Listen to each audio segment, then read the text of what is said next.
মহন্তৰ চিন মাহনিত গোকাত মিছা মাতিছে শ্যাম কানু মহন্তই। টিভি চেনেলত চূড়ান্ত ফাঁকি শ্যাম কানু মহন্তৰ। ছিংগাপুৰলৈ যোৱাৰ মন নাছিল জুবিনৰ, জোৰ কৰি লৈ গৈছিল শ্যাম কানুই। শ্যাম কানুৰ মিথ্যাচাৰ ফাদিল কৰিলে জুবিনৰ সহযোগীয়ে। মই আগতে কৈছিলে যে মই যাব ইচ্ছা নাই, চিনেমাৰ কাম আছে, তাৰপিছত ডাবিং আছে, মোৰ ডাবিং কৰা নাই, যাব মন নাই, মোৰ বেলেগ কামো আছে, কিন্তু ইহঁতে খুব কামুৰি আছে। নৰ্থ ইষ্ট ফেষ্টিভেল অনুষ্ঠিত কৰাৰ নামত অসমৰ এটা সম্পদ শেষ কৰি দিলে মুখ্যমন্ত্ৰীৰ ঘনিষ্ঠ শ্যাম কানু মহন্তই। অসুস্থ হৈ থকা জুবিন গাৰ্গক এক প্ৰকাৰ জোৰ কৰিয়েই ছিংগাপুৰলৈ নিছিল শ্যাম কানু মহন্তই। এই কথা প্ৰকাশ কৰিছে জুবিন গাৰ্গৰ এগৰাকী ঘনিষ্ঠ সতীৰ্থই। উল্লেখ্য যে নৰ্থ ইষ্ট ফেষ্টিভেল অনুষ্ঠিত কৰাৰ নামত ইতিপূৰ্বেও বহু কেলেংকাৰী সংঘটিত কৰিছে শ্যাম কানু মহন্তই। মুখ্যমন্ত্ৰীৰ ঘনিষ্ঠ হোৱাৰ সুবিধা লৈয়েই ৰাজকোষৰ ধনেৰে বিদেশত আমোদ প্ৰমোদ কৰা এইজন শ্যাম কানুৰ বিৰুদ্ধে উঠিছে আন এক গুৰুতৰ অভিযোগ।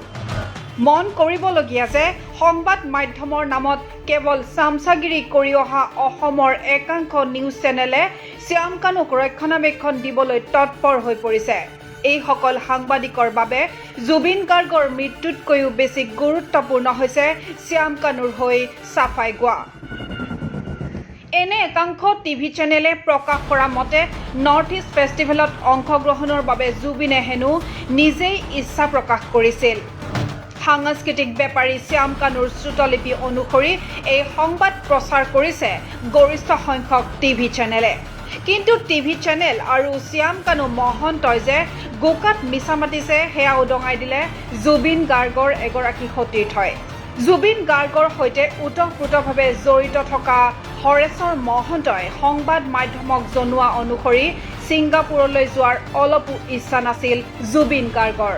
শ্যাম কানু মহন্তইহে জোৰ কৰি তালৈ লৈ গৈছিল জুবিন গাৰ্গক। শুনক জুবিনৰ সতীৰ্থ হৰেশ্বৰ মহন্তৰ সেই মন্তব্য। এই খবৰটো সঁচাই এতিয়া সপোন যেন লাগি আছে। মই যোৱা বিশ্বকৰ্মা পূজাৰ দিনা সি গৈছিলে ছিংগাপুৰ, তাৰ দুদিন আগত মই তাৰ লগত বহুত সময় আছিলোঁ।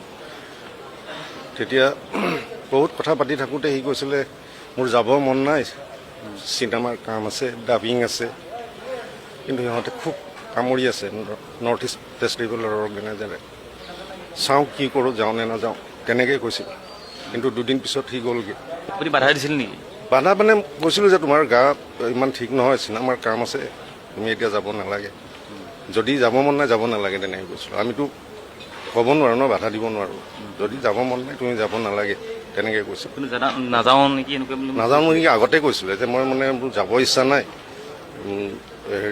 চিনেমাৰ কাম আছে, তাৰপিছত ডাবিং আছে, মোৰ ডাবিং কৰা নাই, যাব মন নাই, মোৰ বেলেগ কামো আছে, কিন্তু ইহঁতে খুব কামুৰি আছে। বলপূৰ্বকভাৱে তেনেকুৱাই আৰু যাব মন নোযোৱাৰ পিছত মাতিব কোনো লৈ যাব কোনো দৰকাৰ নাই ন।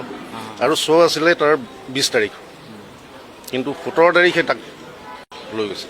তেওঁৱে হ'ব চাগে মষ্ট প্ৰবেবলি, কাৰণ তেওঁৱেতো নৰ্থ ইষ্ট ফেষ্টিভেলৰ অৰ্গেনাইজাৰ। তদন্তটো হ'ব লাগে আৰু তাৰ এনেকুৱা এটা হ'ব বুলি সপোনতো ভবা নাছিলোঁ। তাকো অসমত নহয়, ভাৰতত নহয়, বিদেশত। আৰু এইটো কি হৈছে কি নাই হোৱা এইটো আমিতো এতিয়াও গম নাপাওঁ। গতিকে ইয়াৰ এটা উচিত তদন্ত হ'ব লাগে।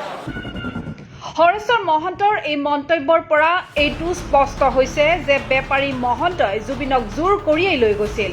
কিন্তু সেইজন মহন্তই এতিয়া একাংশ টিভি চেনেলৰ জৰিয়তে নিজকে ধোঁৱা তুলসীৰ পাত সজাবলৈ চেষ্টা কৰিছে। উল্লেখ্য যে শ্যাম কানু মহন্তৰ বিৰুদ্ধে ইতিমধ্যে ৰাজ্যৰ বিভিন্ন থানাত ৰুজু কৰা হৈছে কেইবাটাও গোচৰ। কিন্তু প্ৰশ্ন হৈছে মুখ্যমন্ত্ৰী ডক্টৰ হিমন্ত বিশ্ব শৰ্মা আৰু শাসকীয় দলৰ চামচা হোৱাৰ সুযোগ লৈ আইনী মেৰপেচৰ পৰা সাৰি যাব নেকি ফেষ্টিভেল মহন্ত বুলি খ্যাত এইজন Shyam Kanu Mahanta. News desk report NV Live।